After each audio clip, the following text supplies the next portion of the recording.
إن الحمد لله نحمده ونستعينه ونستغفره ونؤمن به ونتوكل عليه ونعوذ بالله من شرور أنفسنا وسيئات أعمالنا من يهده الله فلا مضل له ومن يضلل فلا هادي له وأشهد أن لا إله إلا الله وحده لا شريك له وأشهد أن محمدا عبده ورسوله أما بعد فإن خير الحديث كتاب الله وخير الهدي هدي محمد صلى الله عليه وسلم وشر الأمور محدثاتها وكل محدثة بدعة وكل بدعة ضلالة وكل ضلالة في النار فأعوذ بالله السميع العليم من الشيطان الرجيم بسم الله الرحمن الرحيم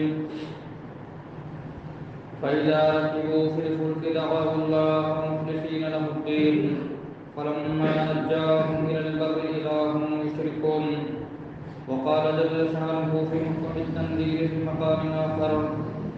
ومن أضل ممن يدعو من دون الله من لا يستجيب له إلى يوم القيامة وهم من دعائهم غافلون وإذا حشر الناس كانوا لهم أعداء وكانوا بعبادتهم كافرين. محترم حاضرین، اللہ رب العالمین کی حمد و ثنا اور اس کے پیارے حبیب جناب محمد رسول اللہ صلی اللہ علیہ وسلم پر انگنت بے شمار لاتعداد درود و سلام کے بعد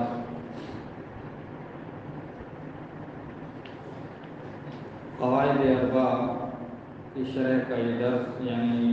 ایسے 4 بنیادی قاعدے جن کے ذریعے سے آپ شرک کی پہچان کر سکیں اور اس سے بچ سکیں اور توحید کو جان سکیں اور اس کو مضبوط کر سکیں،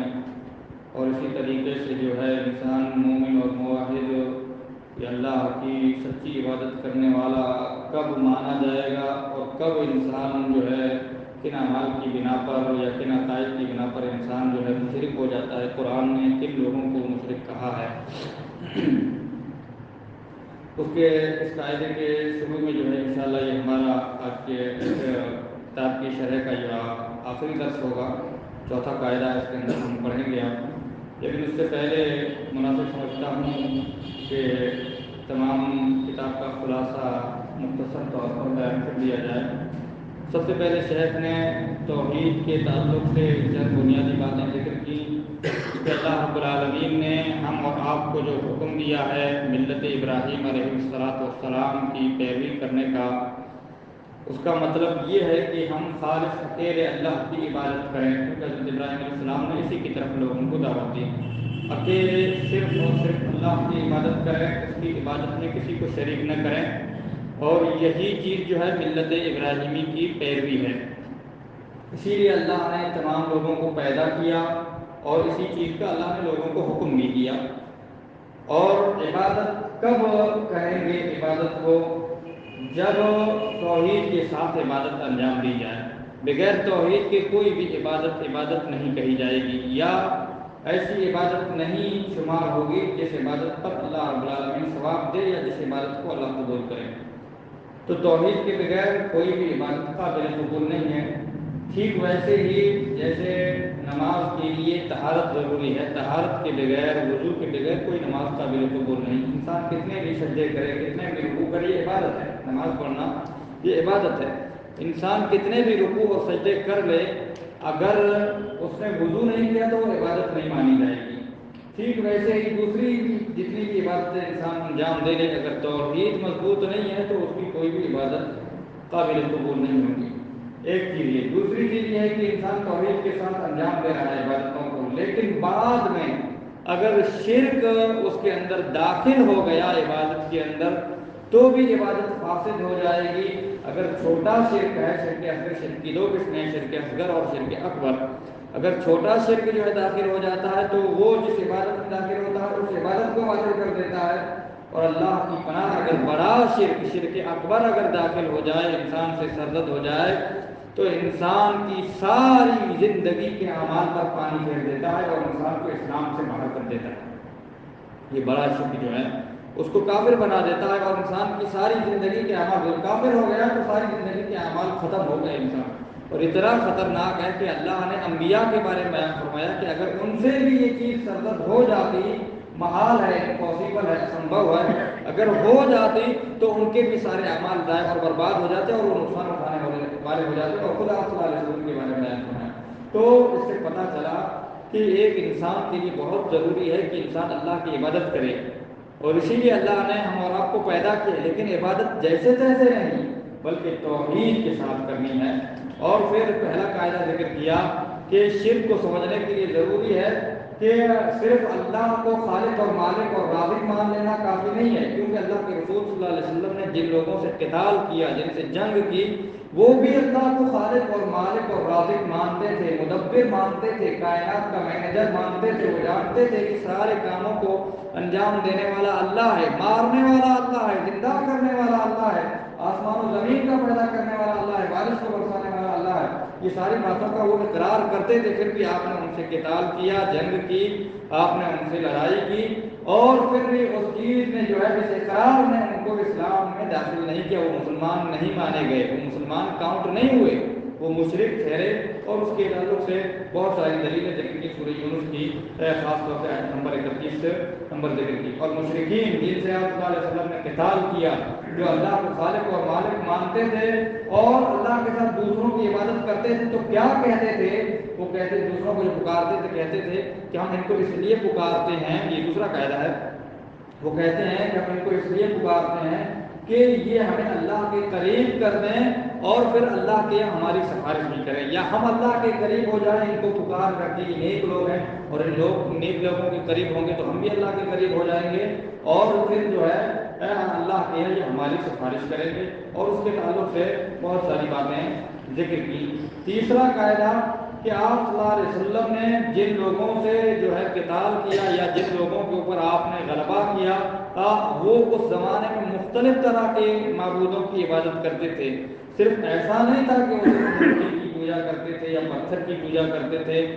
یا غیر اللہ کو رب مانتے، صرف ایسا نہیں تھا، بلکہ وہ چاند کی بھی پوجا کرتے تھے، سورج کی بھی پوجا کرتے تھے، فرشتوں کی بھی پوجا کرتے تھے، پتھروں کی بھی پوجا کرتے تھے، درختوں کی بھی پوجا کرتے تھے، انبیاء کی بھی پوجا کرتے تھے، صالحین کی بھی پوجا کرتے تھے، فرشتوں کی بھی پوجا کرتے تھے، یعنی طرح طرح کے لوگوں کی عبادت کیا کرتے، طرح طرح کی مخلوقات کی عبادت کیا کرتے تھے۔ تو جو بھی جس بھی چیز کی اللہ کو چھوڑ کر کے عبادت کرے، چاہے وہ درخت ہو، شجر ہو، حجر ہو، پہاڑ ہو، چاہے انسان ہو، جنات ہو، فرشتہ ہو، نبی ہو، ولی ہو، شہید ہو، کسی بھی کی اگر انسان عبادت کرتا ہے اللہ کے علاوہ تو وہ مشرک مانا جائے گا، وہ مشرک مانا جائے گا۔ اور کسی بھی انسان کی عبادت کرے، ایسا نہیں ہے کہ اگر انسان صرف شیطان کی عبادت کرے گا تو ہی مشرک مانا جائے گا، اور باقی نیک لوگوں کی عبادت کرے گا یا انبیاء اور صالحین کو پکارے گا تو جو ہے وہ مشرک نہیں مانا جائے گا، نہیں۔ اور ساتھ میں یہ بھی کہ دعا کرنا یہ بھی عبادت ہے، دعا کرنا یہ بھی عبادت ہے۔ اگر کوئی کسی سے، چاہے وہ نبی ہو یا ولی ہو یا فرشتہ ہو، اگر اس سے پکار رہا ہے، اس سے دعا کر رہا ہے، گویا کہ وہ اس کی عبادت کر رہا ہے، گویا کہ وہ اس کی عبادت کرے۔ اور اس کی مزید تشریح انشاءاللہ ہم چوتھے قاعدے کے اندر پڑھیں گے۔ 3 قاعدے تھے اور چوتھا قاعدہ ہے، شیخ رحمہ اللہ بیان فرماتے ہیں اللہ رب العالمین ان کی پور توحید کے لیے جو ہے ان کوششوں کو قبول فرمائے اور پوری امت اسلامیہ کی طرف سے ان کو جزائے خیر عطا فرمائے، ہم کی قبر کو نور سے بھر دے اور کروڑ ان کو اور جنت الفردوس میں اعلیٰ مقام عطا فرمائے۔ ان مشرکی زماننا اغلظ شرک من الاولین، شیخ کہہ رہے ہیں کہ ہمارے زمانے میں، شیخ اپنے زمانے کے تعلق جو انہوں نے جو مشاہدہ کیا اپنی آنکھوں سے لوگوں کو دین سے ہٹ کر کے اللہ کے علاوہ دوسروں کی عبادت کرتے ہوئے، اور اس زمانے کو بتا رہے ہیں، اور آج کے زمانے میں تو ان کے زمانے سے بھی زیادہ شرک پایا جا رہا ہے۔ شیخ کہہ رہے ہیں کہ ہمارے زمانے میں جو مشرکین ہیں ان کا شرک پہلوں کے شرک سے سخت ہے، بڑا خطرناک ہے۔ کیوں؟ پہلوں سے مراد یہاں وہ مشرکین تھے جو ان سے پہلے، خاص طور سے اللہ کے رسول صلی اللہ علیہ وسلم کے زمانے میں، صحابہ کے زمانے میں، یا وحی کے زمانے نازل ہونے کے زمانے میں، یا مشرکین مکہ یا کفار قریش جن کے تعلق سے قرآن نازل ہوا، جن کو قرآن نے کافر اور مشرک قرار دیا، ان مشرکین کے مقابلے میں بھی آج کے مشرکین سخت ہیں۔ وہ کیسے سخت ہیں اس کی دلیل بھی دے رہے ہیں شیخ، اور سمجھا رہے ہیں کہ کیونکہ پرانے زمانے میں جو مشرکین تھے یا اللہ کے رسول کے زمانے میں جو مشرکین تھے وہ صرف خوشحالی میں شرک کرتے تھے، وہ ہر حال میں شرک نہیں کرتے تھے۔ بلکہ وہ صرف خوشی میں جو ہے خوشحالی میں اللہ کے ساتھ جو ہے غیروں کو شریک کرتے تھے. وہ یخلصون فی الشدۃ، شدت کے اندر، تکلیف کے اندر، مصیبت کے اندر، پریشانی کے عالم میں وہ اخلاص کے ساتھ اللہ کو پکارا کرتے تھے. پتہ یہ چلا کہ پریشانی میں وہ شرک نہیں کرتے تھے، مصیبت کے اندر وہ جو ہے شرک نہیں کرتے تھے، تکلیف میں وہ شرک نہیں کرتے تھے، بیماری میں یا کوئی آفت آ جائے تو اس ٹائم پر جو ہے اس وقت میں اس ٹائم پر جو ہے وہ اللہ کے ساتھ دوسروں کو شریک نہیں کرتے تھے، بلکہ خالص اللہ کی عبادت کیا کرتے تھے. اس وقت دوسرے سارے معبودوں کو بھول جاتے تھے، صرف اکیلے اللہ کو پکارا کرتے تھے. اور اس پکارنے کو بھی اللہ رب العالمین نے جو ہے ان کے اس پکارنے کو بھی اللہ نے شرک سے تعبیر کیا ہے کہ اللہ کے ساتھ جب اللہ کو پکار رہے ہیں لیکن اللہ کی جب ضرورت نہیں رہی وہ اپنے حساب سے ان کے ذہن کے حساب سے جب خوشحالی میں آ گئے، نعمت میں آ گئے تو اب دوسروں کو پکارنے لگے تو یہی شرک ہے، یہی شرک ہے. تو گویا کہ ان کا شرک جو تھا وہ جو ہے پارٹیلی تھا، یعنی مکمل نہیں تھا. وہ وقتی طور پر شرک کرتے تھے، خوشحالی میں شرک کرتے تھے. اس کی دلیل اللہ رب العالمین نے قول خاص طور سے سورہ الکبیر اور سورہ العنکبوت کی آیت نمبر 65 جس کے اندر اللہ رب العالمین میں بڑا اور مشہور آیت ہے، ہم اور آپ نے بار بار سنی ہوگی. فَإِذَا رَكِبُوا فِي الْفُلْكِ دَعَوُا اللَّهَ مُخْلِصِينَ لَهُ الدِّينَ فَلَمَّا نَجَّاهُمْ إِلَى الْبَرِّ إِذَا هُمْ يُشْرِكُونَ. جب وہ سوار ہوتے تھے کشتی میں، فَإِذَا رَكِبُوا، اگر میں لفظی ترجمہ کروں اس آیت کا، فَإِذَا جب رَكِبُوا وہ سوار ہوتے تھے فِي الْفُلْكِ کشتی کے اندر، دَعَوُا اللَّهَ تو وہ اللہ کو پکارتے تھے. کشتی میں اس زمانے کا سفر، اس زمانے میں کشتی کا سفر بڑا پریشانی کا سفر تھا اور بڑا مشکل والا سفر تھا، بڑے خطرات سے گھرا ہوا سفر تھا. تو جب وہ کشتی میں سوار ہوتے تھے اللہ کو پکارتے تھے. کیسے اللہ کو پکارتے تھے اس کی بھی وضاحت کی اللہ نے. صرف اللہ کو پکارتے تھے اتنا ہی کافی تھا، لیکن اللہ نے مزید وضاحت کی، تاکید بیان کی، کہا مخلصین لہ الدین، اللہ کے لیے دین کو خالص کرتے ہوئے. اور اس پکارنے کو اللہ نے دین سے تعبیر کیا ہے، یعنی عبادت کو صرف اللہ کے لیے خالص کر رہے تھے. اور وہ جو اللہ کو پکار رہے تھے وہ پوری طرح سے متوجہ ہو کر کے پورے دل کے ساتھ لو لگا کر کے اللہ رب العالمین کو پکار رہے تھے، پھر بھی وہ مشرک ٹھہرے. کیوں؟ کیونکہ فَلَمَّا نَجَّاهُمْ إِلَى الْبَرِّ إِذَا هُمْ يُشْرِكُونَ. لیکن جب وہ کشتی سے پار ہو جاتے تھے، مصیبت گزر جاتی تھی، آفت ٹل جاتی تھی، پریشانی ختم ہو جاتی تھی، تنگ دستی دور ہو جاتی تھی، جب وہ خوشحالی میں آ جاتے تھے، سمندر کو پار کر کے جب زمین پر آ جاتے تھے، خشکی پر آ جاتے تھے، فَلَمَّا نَجَّاهُمْ إِلَى الْبَرِّ جب اللہ رب العالمین ان کو خشکی کی طرف نجات دے دیتا تھا، اِذَا هُمْ يُشْرِكُونَ تب وہ شرک کرتے تھے. اِذَا هُمْ يُشْرِكُونَ تب وہ شرک کرتے تھے. یعنی کشتی میں اللہ کے ساتھ دوسروں کو شریک نہیں کرتے تھے، مصیبت میں اللہ کے ساتھ دوسروں کو شریک نہیں کرتے تھے، بلکہ اللہ کو خالص دل سے پکارا کرتے تھے، یکسو ہو کر کے صرف اور صرف اللہ کو پکارا کرتے تھے. پھر بھی وہ مشرک ٹھہرے. کیوں مشرک ٹھہرے؟ کیونکہ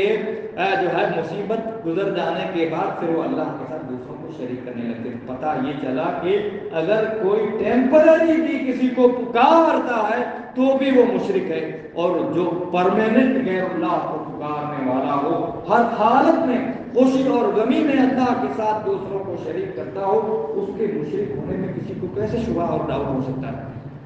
اور پتہ یہ چلا کہ وہ مشرک تو ہے ہی، لیکن وہ پہلے زمانے کے مشرکوں سے بھی زیادہ سخت ہے، کیونکہ یہ تو ہر حالت میں شرک کر رہا ہے، یہ تو ہر حالت میں شرک کر رہا ہے. تو اس صورت میں جو ہے ہم اور آپ اپنے معاشرے پر ایک نظر دوڑائیں کہ ہم اور آپ کے ارد گرد جو بہت سارے لوگ ہیں جو اپنے آپ کو مسلمان سمجھتے ہیں، ہو سکتا ہے بیچارے لوگوں کے پاس جو ہے علم نہ ہو یا توحید کو انہوں نے سمجھا نہ ہو، پڑھا نہ ہو. تو ہماری اور آپ کی ذمہ داری ہے کہ ہم ایسے لوگوں تک، اپنے پڑوس میں لوگوں تک، اپنے رشتہ داروں تک، اپنے گھر والوں تک ہم اس توحید کو پہنچائیں. اور پتہ یہ چلتا ہے کہ ان دروس کی کتنی اہمیت ہے کہ ان دین کو سمجھنے کے لیے کتاب کے مختصر ہیں، 4 یا 5 یا 6 صفحے کی مختصر سی کتاب ہے، چھوٹی چھوٹی کتاب ہے اور صرف ایک طرف کا صفحہ ہے، لیکن اس کے اندر جو ہے علم کا سمندر ہے، توحید کو مضبوط کرنے والی یہ بنیادی باتیں ہیں. لیکن ہم اور آپ اگر غور کریں کہ دیکھیں ہمارے اور آپ کے معاشرے کے خاص طور سے نوجوان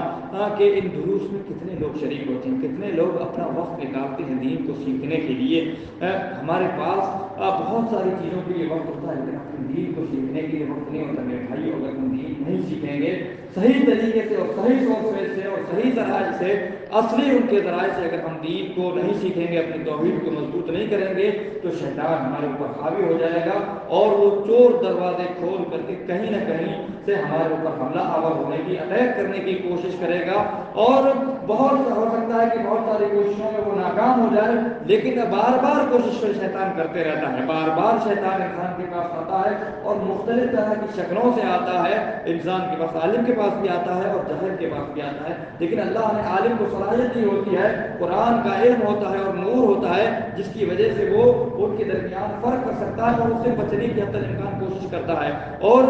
عام انسان جو ہے، اگر اس کا تعلق دین سے مضبوط ہے، وہ قرآن کو سمجھ کر کے پڑھتا ہے، اس کا تعلق علماء سے مضبوط ہے،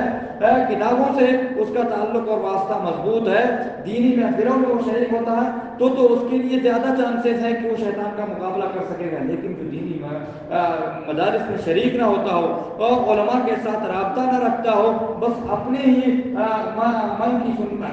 اور اپنے ہی دھن میں لگا ہو، تو ایسے شخص کے اوپر جو ہے شیطان کے خطرات کا بہت زیادہ خطرہ اور اندیشہ اور خوف رہتا ہے. انسان کو اپنے گھر والوں کی فکر کرنی چاہیے، اپنے اولاد کی اور اپنی نسل کی فکر کرنی چاہیے، کیونکہ یہ ایسا مسئلہ ہے کہ ہم اور آپ اس کو یوں ہی جو ہے ہلکے میں نہیں لے سکتے ہیں.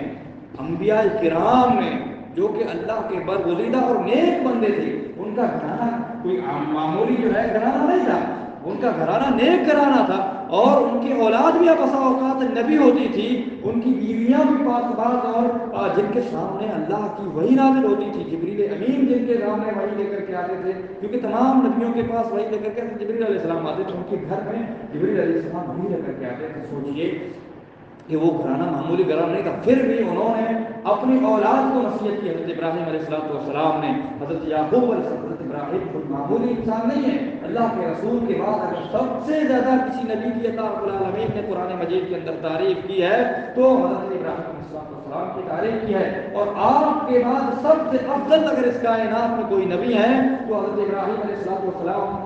نبی ہے، اور اللہ کے خلیل ہے، جگری دوست ہے. واتخذ اللہ ابراہیم خلیلا، اللہ نے حضرت ابراہیم علیہ السلام کو دوست بنایا. حضرت ابراہیم نے اللہ کو دوست نہیں بنایا. کوئی سمجھے کہ میں اللہ کو دوست بنا لوں، یہ بھی اچھی بات ہے کہ انسان اللہ کو دوست بنا لے اور اللہ کے عبادت میں لگا رہے، لیکن یہ دلیل نہیں ہے کہ اللہ اس سے راضی. لیکن اگر اللہ نے کسی کو اپنا دوست بنایا ہے تو اللہ کا اس سے راضی ہونے کی دلیل ہے. ابراہیم علیہ السلام نے اللہ کو دوست نہیں بنایا، بلکہ اللہ نے ابراہیم علیہ السلام کو دوست بنایا. یہ مفہوم ہے آیت کا. واتخذ اللہ ابراہیم خلیلا، اللہ نے بنایا. واتخذ اللہ نے بنایا ابراہیم علیہ السلام کو خلیلا، دوست. یہ دوست بنانے والے اللہ رب العالمین ہے. اللہ کی طرف سے یہ دوستی ہے. اور اللہ کسی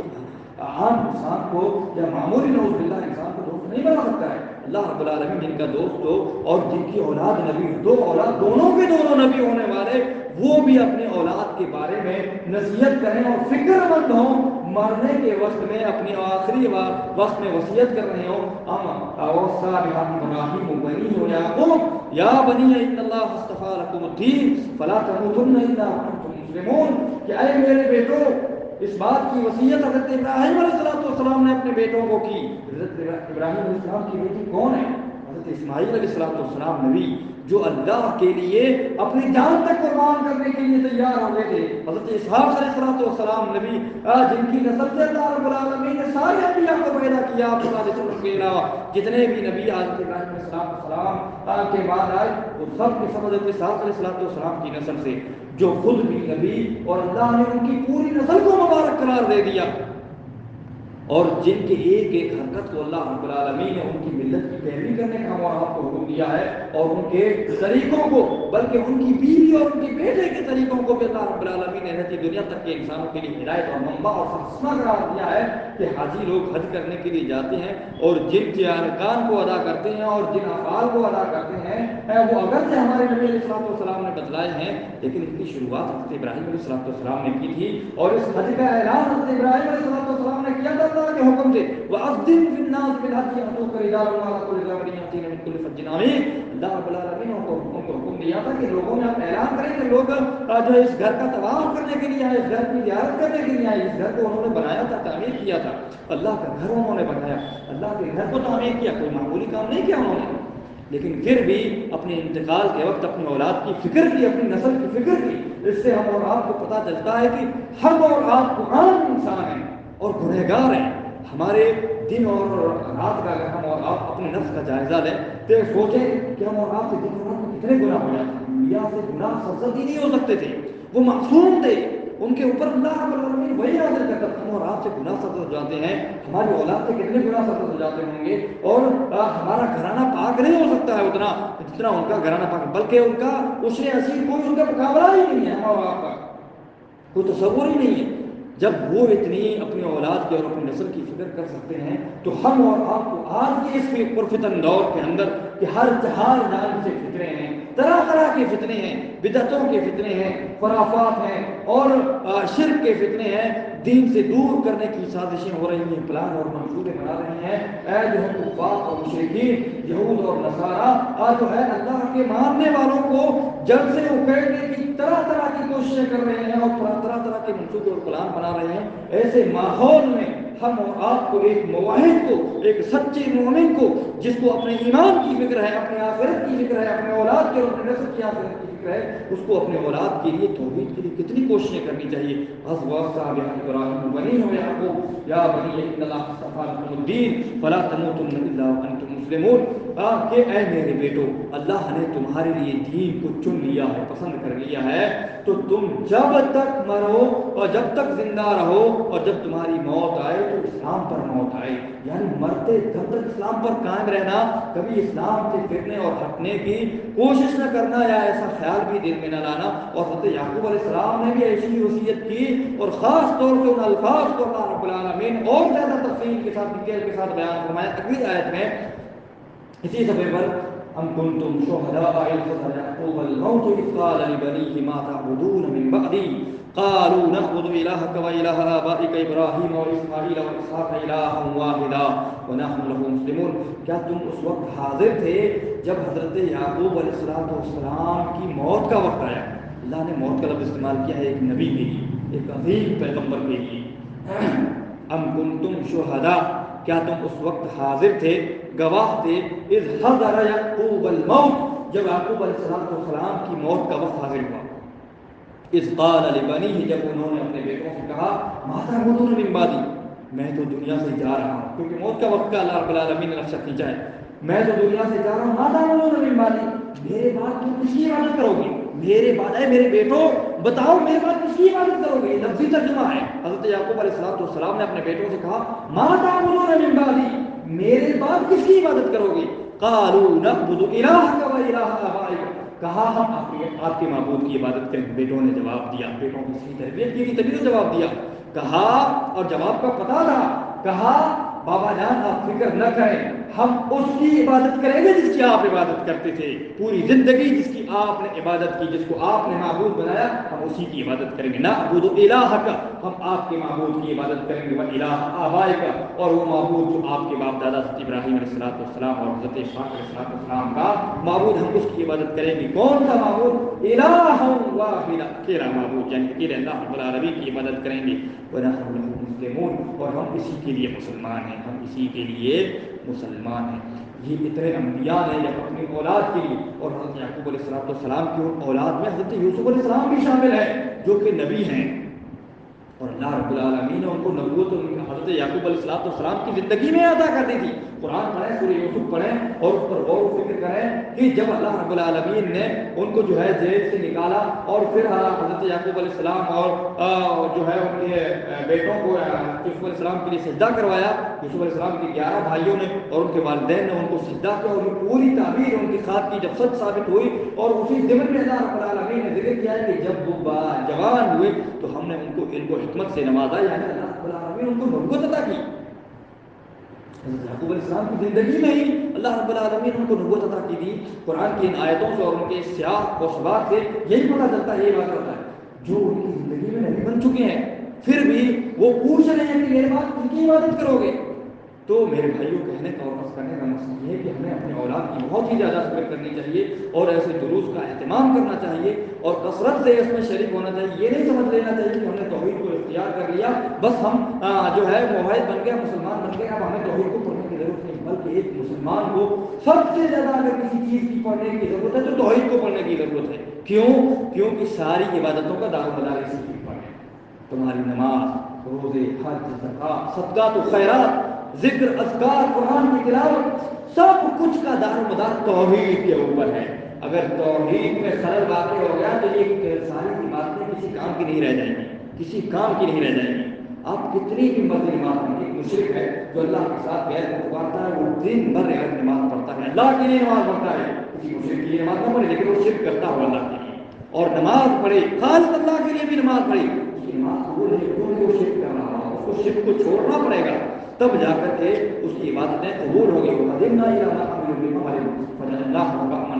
اور یہ جو انبیاء نے اپنے بیٹوں کو وصیت کی اس میں جو الفاظ انہوں نے استعمال کیے فلا تموتن الا وانتم مسلمون, کہا موت تک اسلام پر باقی رہنا ہے. تمہاری جب موت آئے تو اسلام کی حالت میں. کیا مطلب ہے؟ موت کا کوئی بھروسہ نہیں, کبھی بھی آ سکتی ہے. یعنی جب بھی موت آئے جب اسلام کی حالت میں آئے, اس کا مطلب یہ کہ ہمیشہ ہر وقت اسلام پر قائم رہنا ہے, کیونکہ موت کا کوئی بھروسہ نہیں, کبھی بھی آ سکتی ہے, کبھی بھی آ سکتی ہے. اگر تھوڑے سے وقت کے لیے بھی اسلام سے پھر گئے اور اس کو موت آ گئی تو گویا کہ اسلام کے اوپر موت نہیں آئی.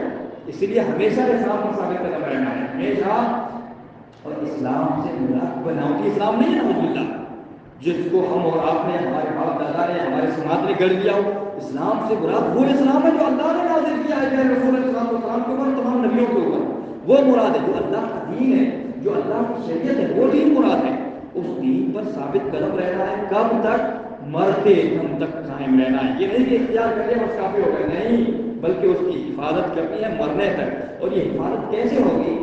جب ہم اس کو جانیں گے, اس کو پڑھیں گے, اس کو سمجھیں گے. جتنا زیادہ ہم توحید کی ڈیپ میں جائیں گے اتنا زیادہ ایمان مضبوط ہوگا. یہ بات یاد رکھیے, یہ قاعدہ ہے اور یہ اصول ہے, یعنی یہ بنیادی شرط ہے کہ اس شخص کا اتنا ہی ایمان مضبوط ہوگا جتنا وہ توحید کو زیادہ جانے گا, جتنا وہ اللہ رب العالمین کے بارے میں زیادہ جانکاری حاصل کرے گا اتنا زیادہ اس کا ایمان مضبوط ہوگا. جتنی جس کو کم جانکاری ہوگی اتنا وہ اللہ کے بارے میں کم جاننے کی وجہ سے جو ہے ایمان میں کمزور ہوگا. اور یہ میں اپنی طرف سے نہیں کہہ رہا, قرآن کے اندر اس کا ثبوت موجود ہے. انما یخشی اللہ من عبادہ العلماء, اللہ نے کہا کہ اللہ سے سب سے زیادہ ڈرنے والے, اللہ سے سب سے زیادہ ڈرنے والے جو ہے علماء ہوتے ہیں. کون علماء؟ پیٹ پرست علماء ہیں,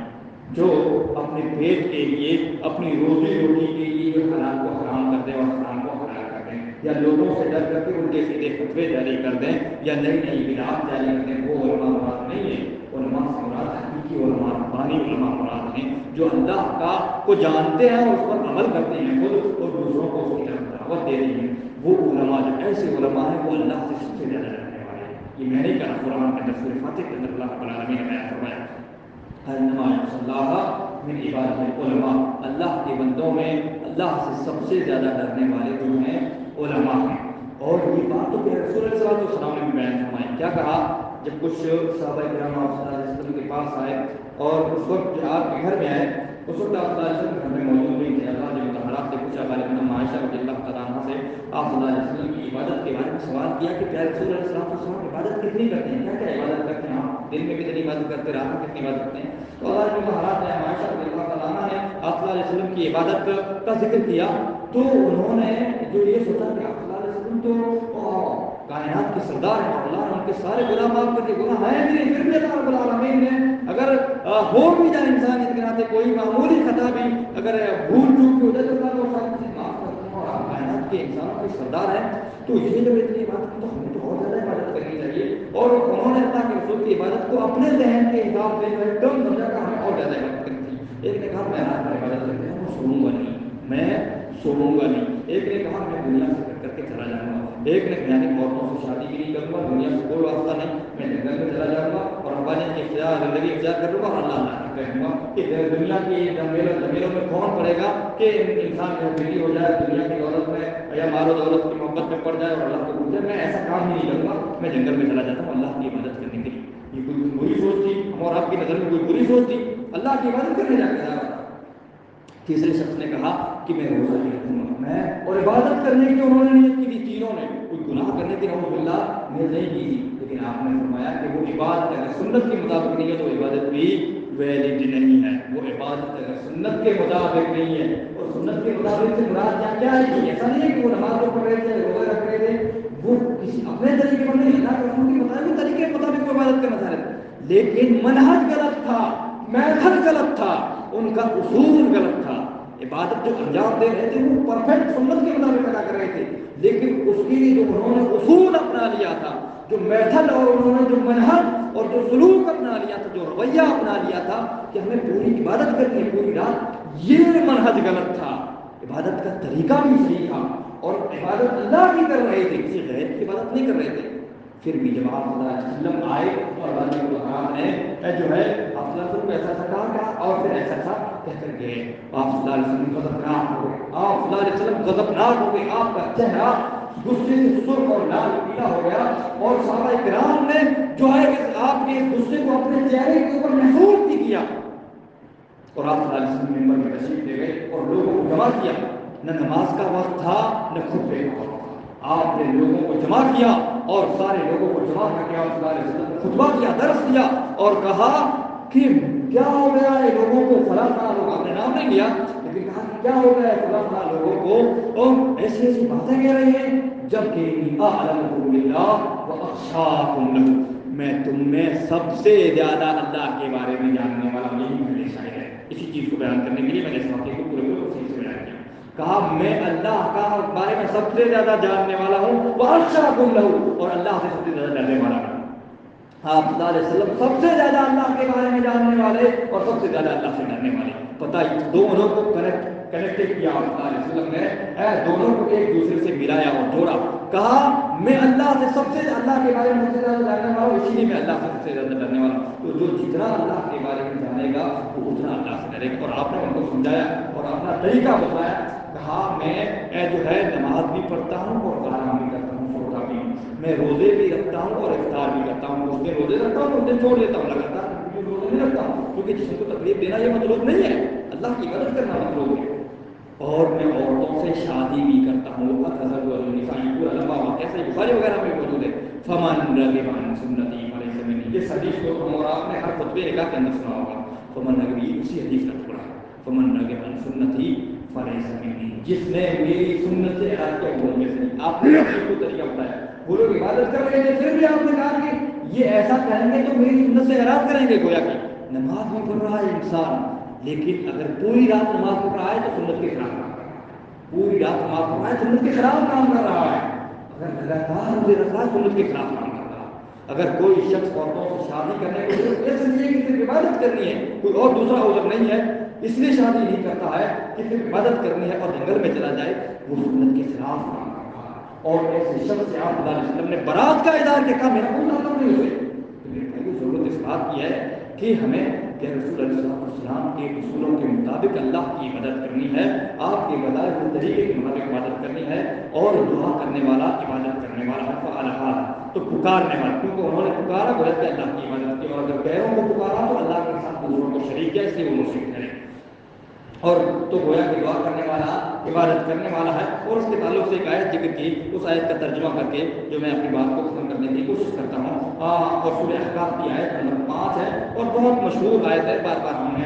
اس آیت کو سنا ہوگا، من اضل ممن یدعو من دون اللہ، اس شخص سے بڑا گمراہ کون ہوگا جو اللہ کے علاوہ دوسروں کو پکارتا ہے، دوسروں کو ایسے لوگوں کو پکارتا ہے، من لا یستجیب لہ الی یوم القیامہ، جو قیامت تک اس کی پکار کا، اس کی دعا کا جواب نہیں دے سکتے، ایسے لوگوں کو پکار رہا ہے، دعا کر رہا ہے جو اس کی پکار کا قیامت تک جواب نہیں دے سکتے، آج جا کر تو شروع کی بات ہے، دور کی بات ہے، قیامت تک جواب نہیں دے سکتے، یہ اللہ نے فرمایا، بلکہ جواب دینا تو دور کی بات ہے، وَهُمْ عَنْ دُعَائِهِمْ غَافِلُونَ، وہ تو ان کے اس دعا سے غافل ہیں۔ اللہ نے دعا ذکر کیا، پکارنے کا ذکر کیا، یدعو، کہا دعا کرتے ہیں، اور اس دعا کو اللہ رب العالمین نے کیا کہا ان کے اس دعا سے غافل، اور آگے کیا کہا اگلی آیت 6 نمبر کی آیت میں، وَإِذَا حُشِرَ النَّاسُ كَانُوا لَهُمْ أَعْدَاءً وَكَانُوا بِعِبَادَتِهِمْ كَافِرِينَ، جب میدان محشر قائم ہوگا تو یہ ان کی عبادت کا، تو ان کے دشمن بن جائیں گے، یہ ان کے دشمن بن جائیں گے، وَكَانُوا بِعِبَادَتِهِمْ كَافِرِينَ، اور ان کی عبادت کا کفر کر دیں گے، انکار کر دیں گے ان کی عبادت کا، یعنی جو یہ پکار رہے تھے دنیا میں قیامت کے دن، یہ جن کو پکار رہے ہیں اللہ کا ولی سمجھ کر کے، جن کو پکار رہے ہیں یہ اللہ کے ولی، جب میدان محشر قائم ہوگا، جب اللہ ان کو زندہ کرے گا تو یہ اولیاء ان کے دشمن بن جائیں گے پکارنے والوں کے، اور ان سے ان کی اس عبادت کا انکار کر دیں گے۔ دو چیزیں معلوم ہوئی، ایک تو دشمن بن جائے گا اور انکار کر دیں گے، ایک چیز، دو چیزیں یہ۔ تیسری چیز یہ کہ اللہ نے ان کے اس پکارنے کو عبادت سے تعبیر کیا ہے، کیا کہا؟ وَكَانُوا بِعِبَادَتِهِمْ كَافِرِينَ، وہاں عبادت جو ذکر کیا وہ پکارنے کو ذکر کیا اللہ رب العالمین، پوری آیت اسی کے بارے میں اس تاریخ سے سورہ مومن کی آیت، تاکہ وقال ربکم ادعونی استجب لکم، تمہارے رب نے کہا تم مجھے پکارو میں تمہاری دعا کو سنوں گا، میں تمہاری پکار کو سنوں گا، قبول کروں گا۔